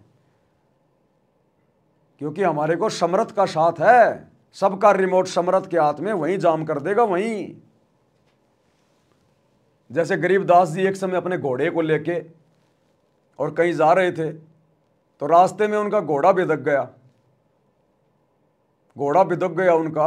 अब वो तो मालिक की लीला थी, उन्होंने बिदकाया, उनका घोड़ा बिदक गया और दूर भाग गया खेतों में। अब खेतों में लोगों की फसल खड़ी थी, घोड़े ने वो फसल अपने पैरों से बर्बाद कर दी। गांव वाले ले लेके लठ आ गए और गरीबदास जी को मारने के लिए लकड़ी ऐसे लगाने लगे। उसी समय गरीबदास जी ने यूं हाथ कर दिया, वो सारे के सारे आदमी जैसे थे वैसे के वैसे वो पत्थर से बन गए, ऐसे कैसे खड़े हो गए, स्तब्ध, ना अलय ना डुलय, जाम हो गए। किसी ने यूं कर रखा था मारने के लिए तो यूं ही हो गया बस वो। और बातें सारी सुन रहे थे, बातें सारी सुन रहे थे, देख रहे थे, लेकिन शरीर जाम हो गया। थोड़े दिन बाद में गरीबदास जी ने उनको ढीला किया, बोला भाई मुझे क्यों मार रहे थे, मैंने क्या बिगाड़ दिया तुम्हारा। बोले महाराज जी, बाद में तो पता चल गया कि ये तो कोई शक्ति है। बोले महाराज जी आपका घोड़ा हमारी फसल नष्ट कर रहा था। अरे तो जानवर फसल नष्ट कर रहा था, ये इंसान थोड़ी है, जानवर है, गलती हो भी जाती है, इसका मतलब तुम इतनी बड़ी सजा दोगे, किसी को जान से मारोगे? बोले जी गलती हो गई। बोला मुझे ये बताओ, इस खेत में इस फसल से पहले तुमने कौन सी फसल जो है वो बीज रखी थी? बोला जी हमने, बोला इसमें तमाकू बीज रखी थी, तमाकू। तो गरीबदास ने कहा नालायक को, ये मेरा घोड़ा जानवर, इसको भी इसमें बदबू आई जो तुमने ये इसमें तमाकू बो रखी थी पहले, उसके बाद में साफ सफाई करके तुमने दूसरी फसल बीज रखी है, उस पहले वाली तंबाकू की फसल के कारण मेरे घोड़े को भी बदबू आई और उस बदबू से बिदक कर ये दूर भाग गया, और तुम तंबाकू पी रहे हो, तुम तंबाकू पी रहे हो। उसके बाद उन लोगों ने माफी मांगी। तो कहने का मतलब है जैसे गरीबदास जी ने उनको बिल्कुल जाम कर दिया अपने आशीर्वाद से, इसी प्रकार हम उसी गरीबदास के रूप में जो 350 साल पहले आए थे कबीर परमात्मा, वही कबीर परमात्मा आज हमारे गुरुदेव के रूप में है, सतगुरु रामपाल जी के रूप में। ये परम शक्ति है, एक क्षण में पूरी सृष्टि को जाम कर दे, जिनके एक वचन से सूर्य चांद सितारे ब्रह्मांड लोक ये सब चल रहे हैं, एक वचन से, जिन्होंने एक वचन से पूरी सृष्टि रच डाली, वो एक वचन से इसको जाम करना तो छोड़ो, इसको नष्ट कर दे, पता भी नहीं चला, चुटकी भर राख बना दे, पूरी सृष्टि की चुटकी भर राख। आज हम ऐसे समर्थ की शरण में हैं। फिर भाई मर्यादा निभाते निभाते, गुरु को परमात्मा मानकर भक्ति करते करते, फिर हमने डर किस बात का? अगर हम सच्चाई के लिए संघर्ष कर रहे हैं तो हमारा बाप हमारे साथ में है पल पल। साईं की तरह जो बच्चा गऊ की नजर में, यूं साईं को संत, भक्तों के पीछे फिरे भगत वत्सल भगवंत। जैतू चाले एक कदम में चालूं कदम 60, और जैतू हो जा काठ का मैं हो जाऊं लोहे की लाठ। तो फिर हमने डरने की क्या जरूरत है? हम किसी का बुरा करते नहीं, अपनी तरफ से गलती करते नहीं, और भक्ति कर रहे हैं समर्थ की, तो फिर हमने घबराने की जरूरत क्या है? अरे यहां तो अगर कोई किसी मुख्यमंत्री का रिश्तेदार है, किसी प्रधानमंत्री का रिश्तेदार है, वो भी शेर खान बन के घूमता है, शेर खान, जबकि लेना एक देना दो उसके पास में।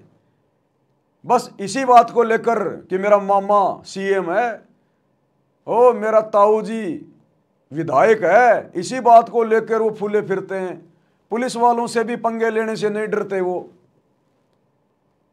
अब बताओ ये यहाँ के सीएम पीएम उस परम शक्ति के आगे क्या है? कुंभकर्ण के आगे चींटी, कुंभकर्ण के आगे जैसे चींटी है ना, ऐसे समर्थ परमात्मा सतगुरु रामपाल जी भगवान के आगे यहाँ के सीएम पीएम है, ब्रह्मा विष्णु महेश हैं। और आज हम उस समर्थ शक्ति की डायरेक्ट शरण में,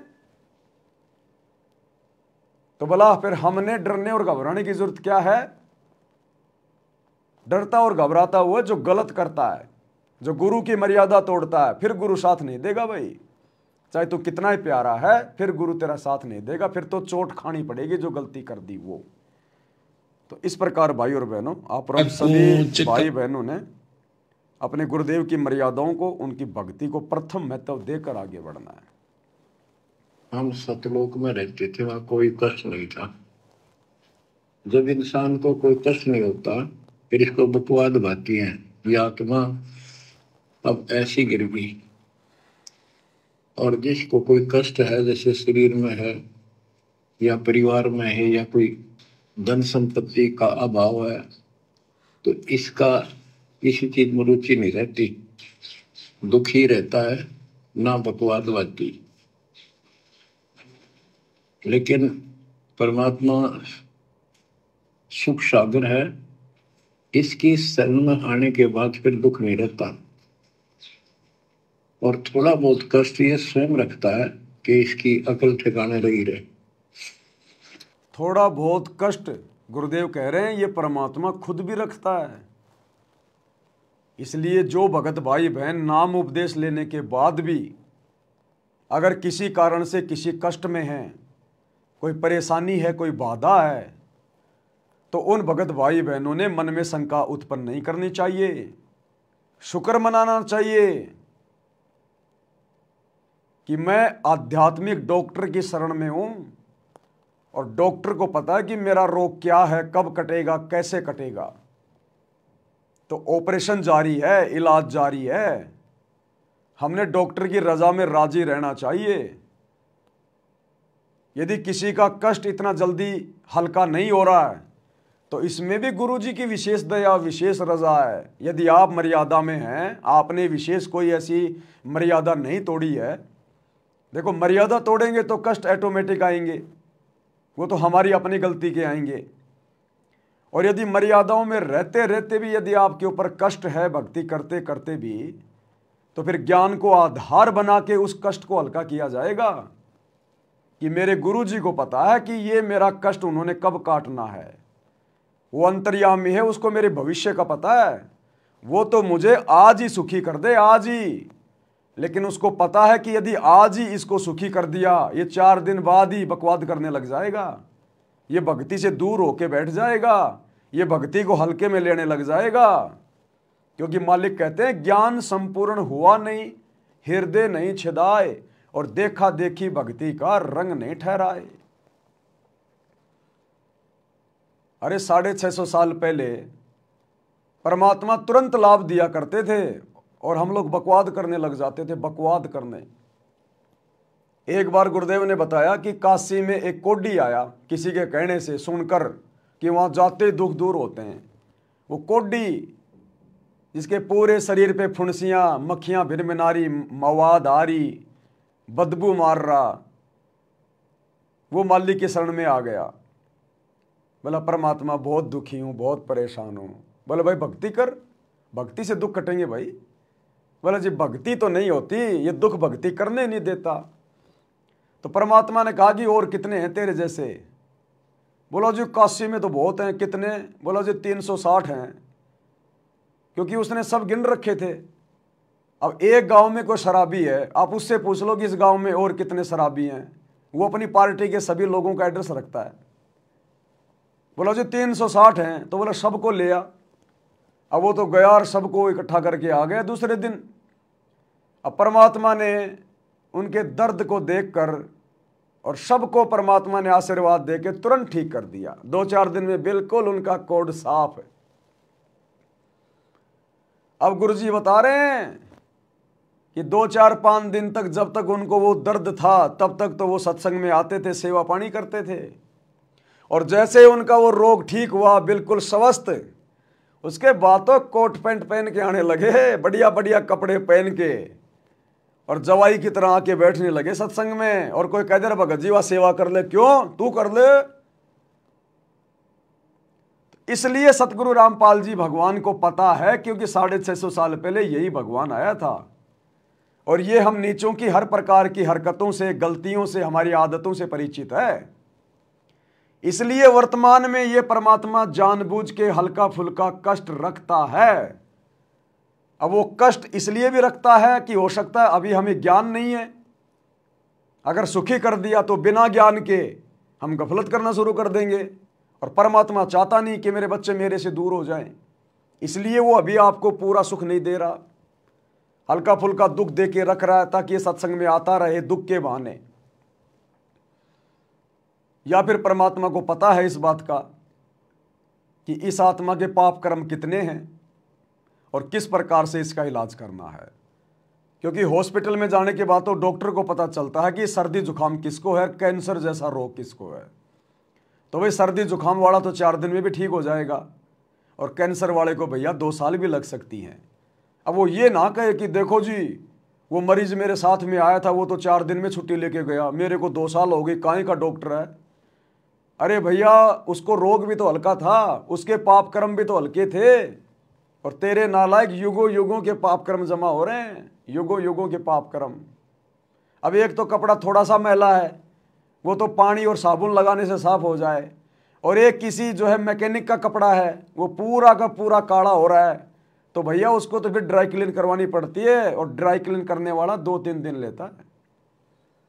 तो कहने का मतलब है इन सभी उदाहरणों को ध्यान रखकर, चाहे हम सुखी हैं चाहे हम दुखी हैं, यदि ज्ञान समझ में आ गया कि धरती पर इस ज्ञान से बढ़कर ज्ञान नहीं और इससे बढ़कर कोई मोक्ष मार्ग नहीं, और गुरु से बढ़कर कोई परमात्मा नहीं।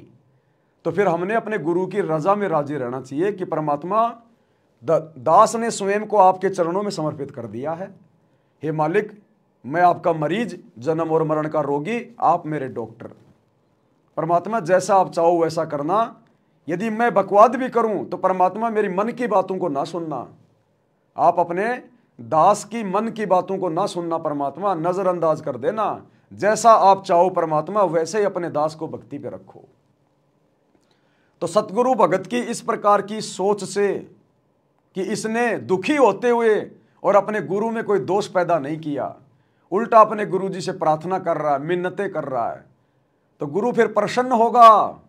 और प्रसन्न होगा तो गुरु तुम्हारी सोच भी बदल देगा, गुरु तुम्हारे दुखों को सुखों में बदल देगा।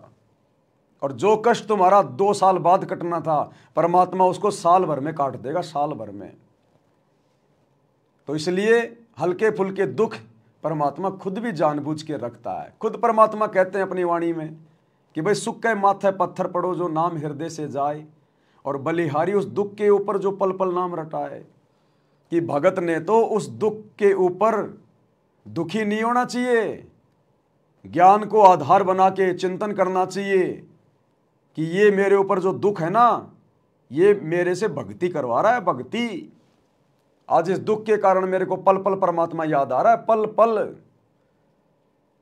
अरे एक ऐसा व्यक्ति जो कभी भक्ति करता ही नहीं, और जब वो भयंकर रूप से बुखार से पीड़ित हो जाता है या और कोई रोग हो जाता है, उसको पीड़ा होती है शरीर में, चाहे कोई भी हो, आप जी देख लेना, हे राम हे परमात्मा, हे मालिक, हे हो दर्द हो गया, हे परमात्मा। उस पीड़ा ने उस नास्तिक आदमी को भी परमात्मा याद दिला दिया। तो इसी प्रकार भाई और बहनों, ये हल्के फुल्के जो दुख हैं, जो कष्ट हैं, ये हमें परमात्मा याद दिलाते रहेंगे। हम अपने गुरुजी के आसपास रहेंगे, अपने गुरुजी से हम जुड़े रहेंगे। और एक बार सुख हो गए ना, तो फिर उठा के बैट बल्ला, फिर वो क्रिकेट खेलने के लिए दौड़ लेगा कि अब मैं ठीक हो गया, अब मैं फटाफट दौड़ूंगा, फटाफट मैं चौके छक्के लगाऊंगा। अब उधर से फिर वो कार्ड लगा देगा चौके छक्के उसके कि हाँ बेटा, मैं भी तो इसी बात का इंतजार कर रहा था कि तू जल्दी से चौके छक्के लगाने लायक हो जा। इसलिए सतगुरु को पता है कि अगर इसको तुरंत ठीक कर दिया, अगर इस बीमारी से, इस परेशानी से, तो फिर ये काल के पाड़े में खड़े होकर चौके छक्के लगाने लग जाएगा और अपना सत्यानाश करवा लेगा। इसलिए भाई और बहनों, हमने परमात्मा की रजा में राजी रहना चाहिए। हमने गुरु की शरण ग्रहण कर ली, गुरु के द्वारा बताई गई मर्यादा और भक्ति हम कर रहे हैं, तो बाकी रोग काटना, परेशानियां ठीक करना फिर ये गुरु के ऊपर है। आप ये ना सोचो कि गुरु जी को पता नहीं है मेरी परेशानी के बारे में। गुरु जी को तो 84 लाख योनियों में अगर किसी सूक्ष्म से सूक्ष्म अगर जीव को भी कोई प्रॉब्लम है, कोई चिंता है, परमात्मा उसकी चिंताएं भी जानता है और उसका भी समाधान करता है। फिर आप और हम तो 5-6 फुट के हैं और बोल सकते हैं, रो सकते हैं और डायरेक्ट उनकी शरण में हैं, तो क्या हमारे बारे में गुरु जानता नहीं होगा? इसलिए मन में ये भाव भी आ जाना कि क्या पता गुरु जी को मेरे बारे में पता है कि नहीं है, ये भी गुरु जी के प्रति अविश्वास को दर्शाता है। तो हमने इतना भी नहीं सोचना है, चीटी पायल बाजे पैर, सतगुरु सुनता है सब लहर। अंतर्यामी एक तुम आत्म के आधार, और जो तुम छोड़ो हाथ तो फिर मोह कौन उतारे पार। तो सतगुरु पर शौपन में भी दोष नहीं देखना है, और जिस हाल में रखे, क्योंकि भाई और बहनों, राजाओं को राज्य भी इसी ने दिया हुआ है उनके पिछली भक्ति के कारण, और भिखारियों को भिखारी भी इसी ने बना रखा है पिछले जन्मों में भक्ति ना करने के कारण। क्योंकि हर कर्म का फल यही सतगुरु देता है, हमें देते हुए दिखाई देते हैं ब्रह्मा विष्णु महेश, ये धर्मराज देवी देवता, लेकिन असल में देने वाला यही है, क्योंकि ये भक्ति की जड़ है, जड़। और जड़ से ही पेड़ बनता है, टहनियाँ बनती हैं, फिर उनके फल लगते हैं। तो देने वाला यही है। फैक्ट्री में महीने के दिन सैलरी देता हुआ तो मैनेजर दिखाई देता है, ठेकेदार दिखाई देता है, लेकिन उस मैनेजर को और ठेकेदार को वो हजारों लोगों की तनख्वाह दी किसने? फैक्ट्री के मालिक ने। तो इसी प्रकार आज हम डायरेक्ट उस मालिक की शरण में हैं और हम पल पल उसकी नज़र में हैं। वो शौपन में भी हमारे से दूर नहीं होता। अरे हम तो वैसे ही उसको भूल जाते हैं सांसारिकता में, काम धंधे में। रात को सो जाते हैं तो हमें क्या याद रहता है? कुछ याद नहीं रहता। हम रात को सो जाते हैं, हमें कुछ पता है? हम तो मरे हुए के समान हैं। लेकिन जब हम सो जाते हैं तब भी हमारा गुरु हमारा ध्यान रखता है। अरे नींद में हम करवटें लेते हैं, हमें तो पता ही नहीं, हम तो सोए पड़े। वो करवटें कौन ले रहा है? वो करवटें हमें कौन दिला रहा है नींद में? कभी हम इधर हो जाते हैं, कभी उधर हो जाते हैं। तो नींद में वो करवटें भी हमें हमारा बाप, हमारा सतगुरु दिला रहा है कि मेरे बच्चे का हाथ ना दब जाए, मेरे बच्चे का हाथ ना दब जाए, इसको कोई पीड़ा ना हो जाए। वो नींद में करवटें भी हमें हमारा बाप सतगुरु दिला रहा है, हमारा इतना ध्यान रखता है। हम भूल जाते हैं लेकिन वो नहीं भूलता हमारे को। इसलिए भाई और बहनों, हमने अपने गुरुजी पर शौपन में भी संदेह नहीं करना। दुनिया चाहे कुछ भी बोले, चाहे काल भी आके और गुरुजी के गांव के व्यक्ति का रूप बना के और हमें चाहे कुछ भी पाठ पढ़ाए कि तू किसके चक्कर में फंस गया, ये तेरा बाबा रामपाल तो मेरे साथ में स्कूल में पढ़ता था, मैं अच्छे से जानता हूं। अरे हम दोनों इंटरवल में बीड़ी के सुट्टे मारा करते, इब यो बाबा बन गया। तो कहीं आप ये सोच लो कि यार ये तो गुरुजी के गांव का है, गुरुजी के साथ पढ़ा करता था, ये झूठ क्यों बोलेगा? तो 30 साल से तेरा गुरु जो बोल रहा है वो तो झूठ हो गई, और 2 मिनट में एक ऐरे गहरे आदमी ने कुछ भी बोल दिया वो तेरे लिए सही हो गई। तो क्या खाक ज्ञान समझा फिर हमने गुरु का? काल ऐसे तो तोड़ेगा, ऐसे तो उल्टी सीधी चाल चलेगा, ऐसे तो छल कपट करता वो हमारी मर्यादाओं को भंग करवाने के लिए। और गुरु में दोष आ गया तो फिर सारी भक्ति का सत्यानाश हो गया, क्योंकि मनसा पाप हो गया ना। मनसा पाप तो बहुत भयंकर पाप है। यानी मन में यदि आपने किसी के प्रति गलत सोच लिया, उसको कहते हैं मनसा पाप है। तो भाई और बहनों, हमारा गुरु क्या है, क्या होना चाहिए हमारे लिए, ये हमने विशेष तौर पर चिंतन मनन करते समय भी ध्यान रखना चाहिए कि हम परमात्मा के बारे में बोलने जा रहे हैं, हम परमात्मा के बारे में सोचने जा रहे हैं, और किस कदर पाक और शुद्ध होकर सोचा जाता है, उस हिसाब से हमने व्यवहार करना अपने गुरुजी के साथ में। आने के बाद फिर दुख नहीं रहता, और थोड़ा बहुत कष्ट ये स्वयं रखता है कि इसकी अकल ठिकाने लगी रहे। और जब ज्यादा दुखी से होते दिखे फिर एकदम ऐसा कर देता है, सोचते रह जाते हैं, हे परमात्मा हाथ सगन ना होती तो ये तो बहुत नुकसान हो जाएगा, बहुत दुख हो रहा था, बड़ा कष्ट हो रहा था, पता नहीं क्या हो जाता। तो इससे एक तो सत्साहिब देखना बंद हो गया कार्ड, आज पता नहीं क्या दिक्कत आ रही है बार बार।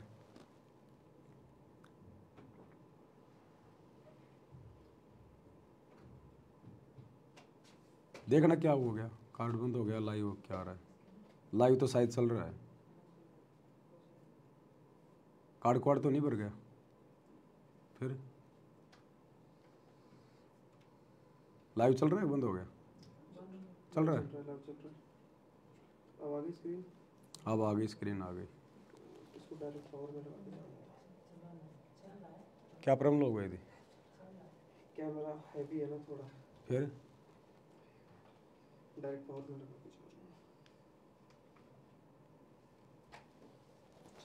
सेट कर, मैं बोल दूं? बोलते रहो, कोई दिक्कत नहीं है। ठीक है, थोड़ा सा कैमरे में दिक्कत आ रही है भाई और बहनों। तो क्या कह रहे हैं परमात्मा? ये तो बहुत नुकसान हो जाएगा, बहुत दुख हो रहा था, बड़ा कष्ट हो रहा था, पता नहीं क्या हो जाता। तो इससे एक तो परमात्मा दुख में याद रहा, फिर अचानक ऐसा प्रबल सुख कर दिया गजब का, उस चमत्कार के कारण दाता याद रहा कई दिन तक। तो ये परमात्मा कहते सोचल छिद्र में करूं अपने धन के काज, सोचल छिद्र करूं 100 होए। क्यों? हम अपने हैं इसके, ये हमारा पिता है। एक उदाहरण दिया जाता है, जैसे अब्राहिम सुल्तान जो था वो इसका अपना हो गया था, उसने संबंध वाले शरीर में अपने बेटे को भी काट कहीं पीछे नहीं हटा, सिर काट दिया मालिक के नाम। अब उसको अपना मान लिया इसने। जैसे अब आरती पढ़ते हैं, दीनन के जी दयाल भक्ति भर लीजियो, खाने का गुलाम अपना कर लीजिए। अपना मान लो दाता, हमने अपना ही जो मानेगा ऐसा नुक्ता होगा, जैसे अगर आपको जैसे संबंध ने किया। क्या कह रहे हैं गुरुदेव? पूरी तरह से गुरु का आशीर्वाद हमें कब मिलेगा? पूरी तरह से गुरु हमें कब आशीर्वाद देगा? जब गुरु हमें अपना मान लेगा। भाई चलो हमने नाम ले लिया, हम भक्ति कर रहे हैं, सत्संग में आ रहे हैं, जा रहे हैं, हमने गुरु जी को अपना मान लिया, और हमने माना नहीं माना, कितना माना, वो भी गुरु को ही पता है, क्योंकि वो अंतर्यामी है। लेकिन बात तो उस समय बनेगी जब गुरु हमें अपना मानेगा। और उदाहरण दे रहे हैं परमात्मा कि जैसे गुरु ने सम्मन को अपना मान लिया था, अब्राहिम सुल्तान को अपना मान लिया था। क्यों? नुक्ते ऊपर रिजे गारे, कोटि कर्म जल जा तुम्हारे। ऐसा नुक्ता बनाना पड़ेगा, नुक्ता।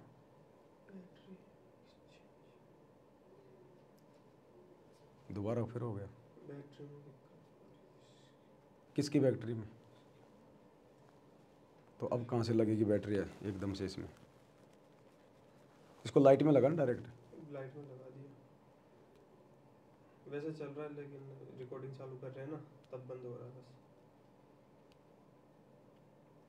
तो या तो वो वाला पावर बैंक नहीं काम कर रहा होगा जो लाया नया, नहीं तो पहले वाला तो इसमें चलता ही था। उस दिन भी तो चल ही रहा था, पूरा 4-5 घंटे बना था।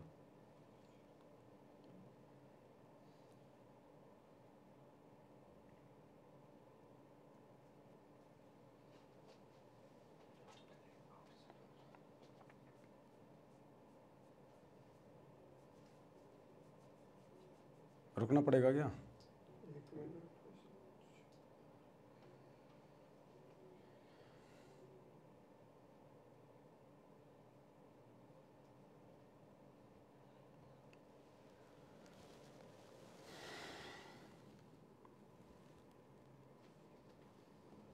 वैसे तो फिर बंद हो जाएगा सर।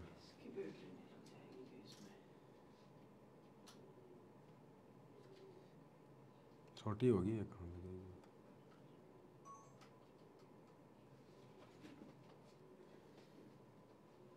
फिर बंद हो गया।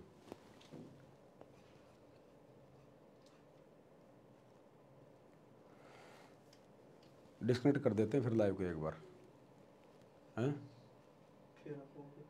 दिन में चार्ज नहीं की थी इसकी बैटरी? पावर बैंक इतनी पावर नहीं दे पा रहा इसको, 50% चार्ज था ये। तो शुरू में लगा देते इसको डायरेक्ट लाइट में।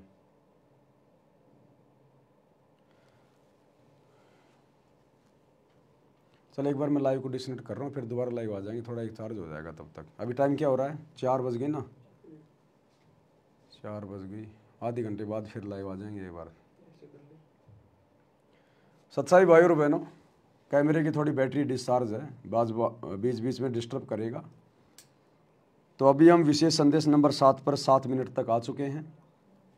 या तो दास कोशिश करेगा, अभी 4 बची है, 4 बज गए हैं, 4:30 बजे तक एक बार दास फिर लाइव आएगा।